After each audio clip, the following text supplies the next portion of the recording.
The silver Aston Martin Valkyrie AMR Pro rolled into Roderick Motors with the quiet authority of $3 million on wheels. Harper Lancaster stepped out, her tailored suit sharp against the garage's grease-stained walls. 3 senior mechanics stood around the hybrid V12 engine, shaking their heads in defeat. Nobody dared touch the ECU system without factory support. Then, a man in coveralls approached. Tall and quiet, brown hair tousled, hands still dirty from honest work. Mason Carter had been hired that morning. Harper raised an eyebrow as the garage owner explained this was their newest hire, a widower raising his daughter alone. Harper's laugh was cold as winter steel. "Fix this engine and I'll marry you," she said, half joking, half mocking. Everyone laughed. Mason just smiled quietly. Harper Lancaster had once believed in love the way children believe in fairy tales, with complete and trusting hearts. She had been 28 when she married Daniel Rothschild, heir to a shipping fortune, convinced that their merger of hearts would last longer than any corporate acquisition. For 3 years, she built her life around their shared dreams of expanding her family's logistics company while raising children in their Connecticut mansion. She worked 16-hour days to prove herself worthy of the Rothschild name, missing dinners and weekend retreats, always promising herself that success would buy them the time to truly connect. The betrayal came on a Tuesday evening in March. Harper had returned early from a business trip to surprise Daniel with his favorite wine and plans for a long overdue vacation. Instead, she found him in their bed with her assistant, Sarah, the woman she had trusted with her schedules, her secrets, her entire professional life. The scene burned itself into her memory with photographic clarity. Daniel's shocked face, Sarah's desperate scramble for clothes, the rumpled sheets that Harper had picked out during their honeymoon in Italy. The divorce proceedings that followed were brutal and public. Daniel's lawyers painted Harper as a cold, career-obsessed woman who had neglected her marriage. The tabloids dubbed her the Ice Queen CEO, a nickname that followed her through boardrooms and charity galas. After the settlement, Harper threw herself into Lancaster Logistics with the single-minded focus of someone who had nothing left to lose. She acquired 3 smaller companies, expanded into international shipping, and built a reputation for ruthless efficiency. Her success was undeniable, but it came at a cost. She stopped dating entirely, built walls around her heart that seemed impenetrable, and earned a reputation for being brilliant but impossibly demanding. Employees whispered that she could freeze a room with a glance, that she had never been seen to laugh genuinely, that she treated romantic prospects like hostile takeover attempts. Meanwhile, Mason Carter's story unfolded in the shadows of aerospace hangars and hospital corridors. He had been the most promising aeronautical engineer in his division at Lockheed Martin, the kind of brilliant mind that could solve problems others hadn't even identified yet. His colleagues respected his ability to see patterns in complex systems, to understand how thousands of components work together to achieve something greater than their individual parts. Mason had married his college sweetheart, Rebecca, a pediatric nurse with gentle hands and endless patience. They had planned their life with the careful precision of an engineering blueprint. Career advancement, a house in the suburbs, children who would grow up secure and loved. Rebecca died 3 months after Lily was born, her body unable to recover from complications that the doctors said happened in less than 1% of cases. Mason held his newborn daughter in the hospital room, where his wife had just passed away, feeling as though his entire world had collapsed into a singularity of grief and responsibility. The theoretical engineering problems that had once fascinated him seemed meaningless compared to the practical challenge of keeping a tiny human alive and healthy. He took extended leave, then resigned entirely, trading his promising career for whatever work would allow him to be present for his daughter. Harper Lancaster had once believed in love the way children believe in fairy tales, with complete and trusting hearts. Mason Carter had once believed in plans the way engineers believe in mathematics, with absolute faith in predictable outcomes. Both had learned that life had no respect for such beliefs. That evening, after the garage emptied and the laughter faded, Mason remained alone with the Valkyrie. He had heard the mockery in Harper Lancaster's voice, seen the dismissive way she had looked at him, just another blue-collar worker unworthy of her attention. But Mason had also seen something else, a $3 million machine that nobody could fix, and a woman whose expensive car had become a symbol of her isolation. He approached the engine not with wounded pride, but with genuine curiosity. The Aston Martin's hybrid system was a masterpiece of engineering complexity, combining a V12 internal combustion engine with advanced electric motors, through a sophisticated energy recovery system. Most mechanics would have been intimidated by the sheer number of sensors, actuators, and control modules working in concert. Mason saw it differently. Every system, no matter how complex, was simply a collection of individual components that had to communicate with each other. The problem was usually in the communication, not the components themselves. He traced electrical pathways with the patience of someone who had once designed aircraft navigation systems, checking voltage readings and signal integrity, with tools that seemed almost primitive compared to his former aerospace equipment. The dashboard displays showed normal readings for all major systems, but the engine management computer was throwing fault codes that made no sense in combination. Mason spent 2 hours methodically checking every connection, every ground point, every wire that carried data between the engine and its electronic brain. The problem, when he finally found it, was elegantly simple. A voltage converter buried deep in the hybrid system's architecture had been installed with an incorrect ground connection. The error was so small that it hadn't triggered any obvious warning lights, but it was enough to create electrical noise that confused the engine management system into shutting down the entire powertrain. It was the kind of mistake that could happen to anyone, but finding it required the patience to check every single connection, rather than relying on diagnostic computers to identify the fault. Mason made the repair with careful precision, testing each step to ensure that his solution wouldn't create new problems elsewhere in the system. He cleared the fault codes, ran the engine through its startup sequence, and listened to the purr of perfectly balanced machinery. The Valkyrie was running better than it had since leaving the factory, but Mason didn't wake anyone to share his accomplishment.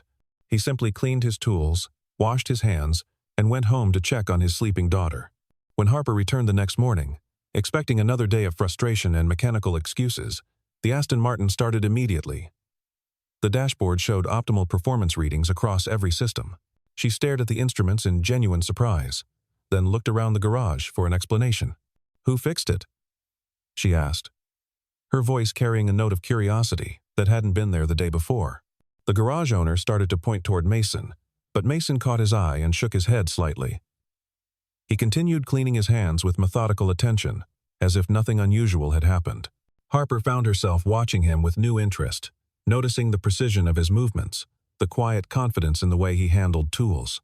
For the first time in years, Harper Lancaster felt genuinely curious about another person's story. 2 weeks later, Harper found herself returning to Roderick Motors during her lunch break, ostensibly to check on some minor electrical issue that probably didn't exist. She discovered Mason sitting in a quiet corner of the garage with a 7-year-old girl curled up against his side, her head resting on his thigh as she napped. The child was small for her age, with delicate features and skin that seemed almost translucent in the afternoon light filtering through the garage windows. "My daughter, Lily," Mason explained quietly, careful not to wake her. "School ended early today, and my babysitter had an emergency." Lily stirred at the sound of voices, opening eyes that were startlingly blue against her pale complexion. She looked at Harper with the unguarded curiosity of childhood, taking in the expensive clothes and perfectly styled hair with wonder rather than judgment. "I dreamed about you," Lily said to Harper, her voice soft but clear. "You were a princess, but you were sad because your castle was empty." Harper felt something shift inside her chest, a sensation she hadn't experienced in years. She knelt down to bring herself to Lily's eye level, studying the child's face with growing concern. There was something fragile about Lily that went beyond her small stature, a quality that Harper recognized from painful memories of her younger brother, Michael, who had died of congenital heart disease when Harper was 22. "She has a heart condition," Mason said quietly, answering Harper's unspoken question. "Congenital cardiomyopathy. We manage it with medication and regular checkups, but it means she gets tired easily." Harper watched as Mason gently pressed his fingers against Lily's wrist, checking her pulse with the practiced ease of a parent who had learned to monitor vital signs as naturally as checking the time. The gesture was so tender, so filled with protective love, that Harper felt tears threatening for the first time in years. She had built her life around the philosophy that emotional vulnerability was a luxury she couldn't afford, but watching this quiet man care for his fragile daughter awakened something she thought had died with her own dreams of family. "The doctors say she might need surgery eventually," Mason continued, his voice steady, but his eyes betraying deep worry. "A heart transplant. if the medication stops working. But for now, we're managing day by day. Lily looked between the two adults, sensing the weight of their conversation even if she didn't understand all the medical terminology. "Daddy takes really good care of me," she told Harper with absolute confidence. "He knows how to fix everything that's broken." Harper spent the rest of her lunch break talking with Lily about school, about her favorite books, about the pictures she drew of imaginary worlds where everyone was healthy and happy. When it was time to leave, Harper found herself reluctant to return to the sterile efficiency of her office, to the endless meetings and strategic planning sessions that had once seemed so important. Over the following weeks, Harper developed a pattern of visiting the garage during lunch hours, always with some plausible excuse about checking on her car or asking technical questions about automotive engineering. She brought coffee for Mason and cookies for Lily, claiming she had bought too much food and didn't want it to go to waste. These small deceptions felt necessary, protecting her from having to examine too closely why she was drawn to this quiet corner of her carefully controlled world. Their conversations ranged from technical discussions about hybrid engines to more personal topics about resilience and adaptation. Mason never complained about his circumstances, never expressed bitterness about the career he had abandoned or the challenges of single parenthood. Instead, he talked about finding meaning in small victories. Lily's good days at school, a particularly challenging repair job completed successfully, the satisfaction of work that required both intellectual problem-solving and physical skill. "Don't you miss being an aeronautical engineer?" Harper asked one afternoon as they shared sandwiches while Lily played with toy cars in the corner. Mason considered the question carefully, as he seemed to consider everything. "I miss the intellectual challenges sometimes," he admitted, "but I've learned that there are different kinds of problems worth solving. Keeping Lily healthy and happy feels more important than designing aircraft navigation systems that I might never see in action." Harper found herself sharing more about her own life than she had with anyone in years. She talked about the pressure of running a family business, about the loneliness that success had brought her, about the way her failed marriage had taught her to trust numbers and contracts more than emotions and promises. Mason listened without judgment, occasionally asking thoughtful questions that helped Harper understand her own motivations more clearly. "You talk about your business like it's a fortress," he observed one day, "something that protects you from the world." "Maybe it is," Harper replied. "Maybe that's exactly what I need. Or maybe," Mason said gently, "it's become a prison instead of a fortress, and you're the only one who can unlock the door." The conversation that changed everything happened on a rainy Thursday afternoon in late October. Harper had arrived at the garage to find Mason examining a spark plug under a magnifying glass, turning it slowly in the light to study its condition. She watched him work for several minutes before speaking. "You approach every problem like it's a puzzle worth solving," she said. "Even the smallest components get your full attention." Mason looked up from the spark plug, meeting her eyes directly. "I learned a long time ago that small things can cause big failures," he said. "In aerospace engineering, a tiny manufacturing defect can bring down an entire aircraft. In relationships, a small misunderstanding left unaddressed can destroy years of trust. With Lily's heart condition, a missed medication or ignored symptom could be life-threatening. So yes, I pay attention to details." Harper felt the truth of his words settle into her bones. She had spent years focusing on big strategies and major acquisitions, while ignoring the small signals that might have saved her marriage or helped her build genuine connections with other people. Her success had been built on the assumption that bigger was always better, that more control meant more security, that emotional distance was a sign of professional strength. "What if you're wrong?" she asked quietly. "What if paying attention to small things just means you're constantly worried about everything falling apart?" Mason smiled, the expression transforming his usually serious face. "Then at least when things do fall apart, you know you did everything you could to prevent it. And sometimes, when you're really paying attention, you can fix problems before they become disasters."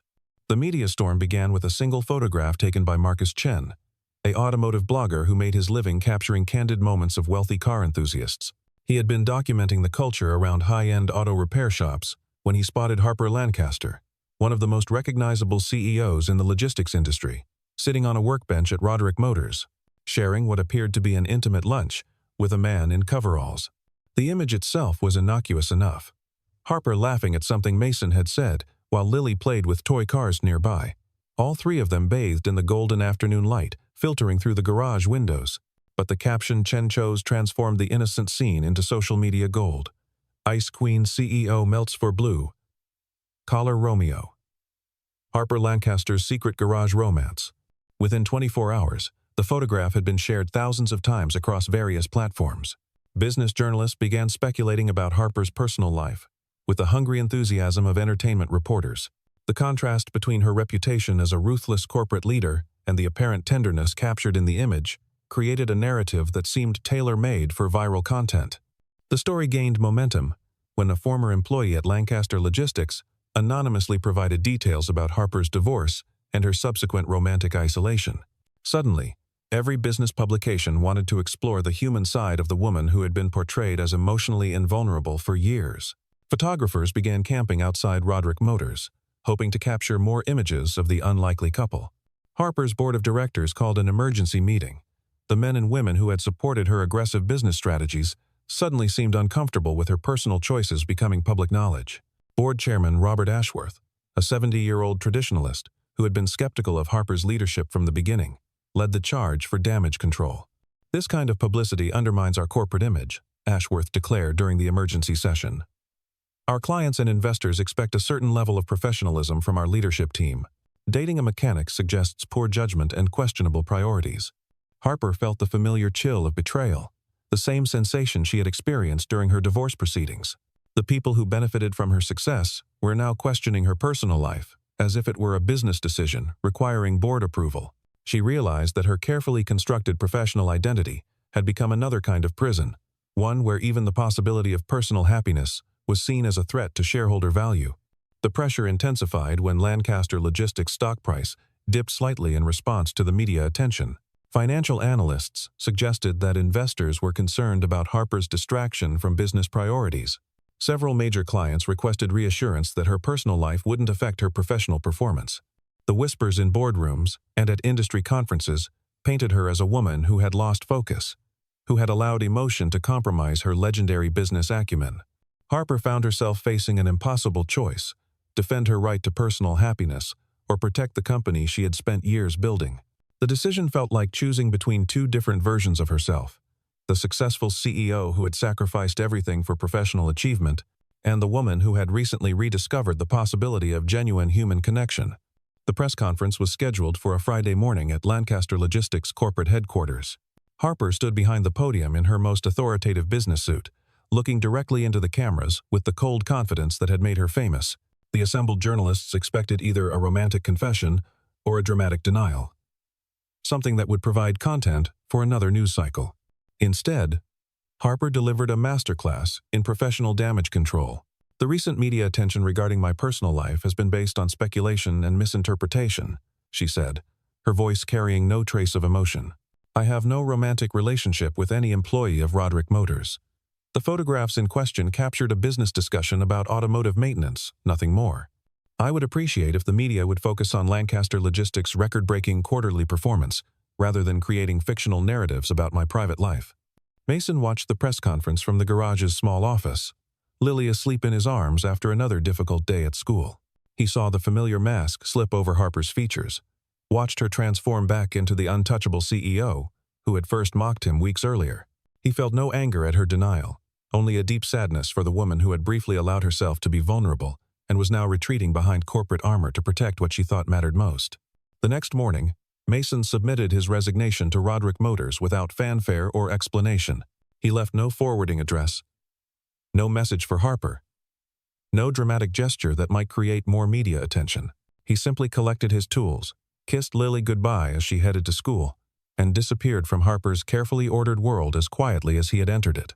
Harper returned to the garage 3 days later, expecting to find Mason at his usual workstation. Instead, she found only an empty corner where his toolbox used to sit and the lingering scent of engine oil and honest work. The garage owner explained Mason's departure with obvious regret, mentioning that he had been their best mechanic despite working there for such a short time. For the first time since her divorce, Harper Lancaster felt truly alone. Her stock price had recovered. The media attention had moved on to other stories, and her board of directors had praised her handling of the crisis. She had successfully protected her professional reputation and maintained her image as an uncompromising business leader. But success felt hollow when measured against the absence of Mason's quiet presence and Lily's innocent laughter. Harper threw herself back into work with desperate intensity, staying late every night to review quarterly reports and strategic plans that suddenly seemed meaningless. She attended board meetings and industry conferences, where colleagues congratulated her on weathering the media storm, their approval feeling like consolation prizes for a game she wasn't sure she wanted to win. 3 weeks after Mason's departure, Harper received a phone call that changed everything. The voice belonged to Dr. Sarah Mitchell, the pediatric cardiologist at Children's Hospital, calling to inform Harper that Lily Carter had been admitted for emergency surgery. Mason had apparently listed Harper as an emergency contact, a detail that surprised both the doctor and Harper herself. Her condition has deteriorated rapidly, Dr. Mitchell explained. She needs immediate valve replacement surgery, but there are complications with insurance approval and payment arrangements. The father seems to be handling everything alone, and frankly, he appears to be under tremendous stress. Harper drove to the hospital without thinking about the implications for her carefully protected public image. She found Mason in the cardiac intensive care unit's waiting room, slumped in a plastic chair with his head in his hands, looking more exhausted than she had ever seen him. Technical drawings were scattered on the floor around his feet, sketches of what appeared to be a mechanical heart valve design that he had been working on during the long hours of waiting. When Mason looked up and saw her, his expression showed no surprise, only gratitude mixed with the bone-deep weariness of a parent facing every father's worst nightmare. Harper sat down beside him without speaking, her presence offering the only comfort she knew how to give. They waited together in the sterile hospital corridor, two people who had built walls around their hearts, now united by concern for a 7-year-old girl who had shown them both what love without conditions looked like. "I should have stayed in aerospace engineering," Mason said quietly, more to himself than to Harper. "The insurance would have been better, the salary higher. Maybe I could have afforded better preventive care. Maybe we would have caught this sooner." Harper took his hand, feeling the calluses from years of honest work, the slight tremor of exhaustion and fear. "You gave her something more valuable than money," she said. "You gave her a father who was present for every day, who knew her well enough to notice when something was wrong, who loved her enough to sacrifice his own ambitions for her well-being." The surgery lasted 6 hours. During that time, Harper quietly arranged for the hospital's best pediatric cardiac surgeon to join the team, ensured that all experimental treatments would be covered regardless of insurance limitations, and established a trust fund that would guarantee Lily's future medical care. She did all of this without consulting Mason, without seeking recognition or gratitude, simply because it was the right thing to do for a child who had taught her that dreams were worth believing in. When Dr. Mitchell emerged from the operating room with news of the surgery's success, Mason wept with relief while Harper held his shoulders, feeling her own tears fall for the first time in years. Lily would recover fully, the surgeon explained, though she would need ongoing care and regular checkups for the rest of her life. That night, as Lily slept peacefully in her hospital bed, surrounded by monitors that showed a steady, strong heartbeat, Harper and Mason talked about second chances and the courage required to rebuild a life from broken pieces. Neither of them mentioned the media storm that had driven them apart, focusing instead on the future they might create together if they were brave enough to try.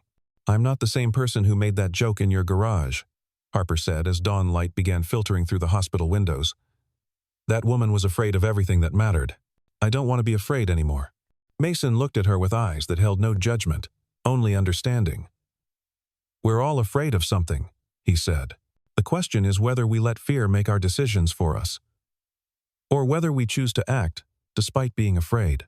Harper realized that she had spent years building her identity around professional achievements that felt empty compared to the simple act of holding vigil beside a child's hospital bed. Success without connection was just elaborate loneliness, and all the money in the world couldn't buy the sense of purpose she had found in caring about Mason and Lily's well-being. 6 months after Lily's surgery, Harper Lancaster made an announcement that shocked the business world.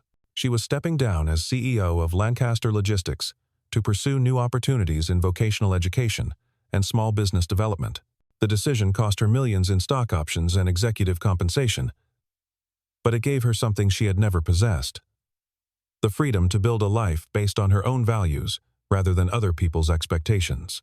Harper and Mason opened Phoenix Garage together, a combination auto repair shop and technical training center located in a converted warehouse on the outskirts of town. Their mission was simple but revolutionary: provide high-quality automotive education to people who had been written off by traditional career paths, creating opportunities for ex-convicts, high school dropouts, and anyone else who needed a second chance. Mason designed the curriculum while Harper handled business operations and community outreach. They hired instructors who combined technical expertise with genuine care for their students, creating an environment where learning happened through mentorship rather than judgment. The garage quickly developed a reputation for excellent work and fair prices, while the training program began graduating skilled technicians who went on to successful careers throughout the region. Harper discovered that she was better at teaching business principles to eager students than she had ever been at impressing board members with quarterly projections.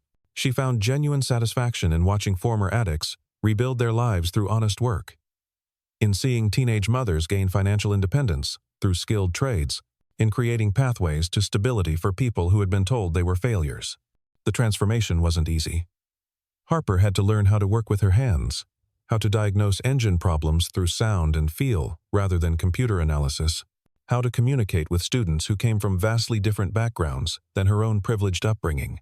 But every challenge taught her something new about resilience, about the dignity found in all honest work, about the strength that comes from helping others succeed. Mason watched Harper's evolution with quiet amazement.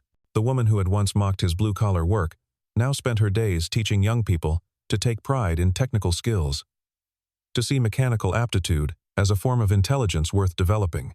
She had traded her designer suits for practical work clothes, her corner office for a classroom that smelled of motor oil and possibility. Lily thrived in the environment they created together. Her heart condition still required careful monitoring, but she had grown stronger and more confident as she watched the two most important adults in her life build something meaningful from broken pieces. She became the unofficial mascot of Phoenix Garage, charming students and customers with her intelligence and warmth, reminding everyone that love could heal more than just broken engines. 1 year after opening Phoenix Garage, Harper decided it was time to acknowledge publicly what had been obvious to everyone who knew them. She and Mason had built more than just a successful business together.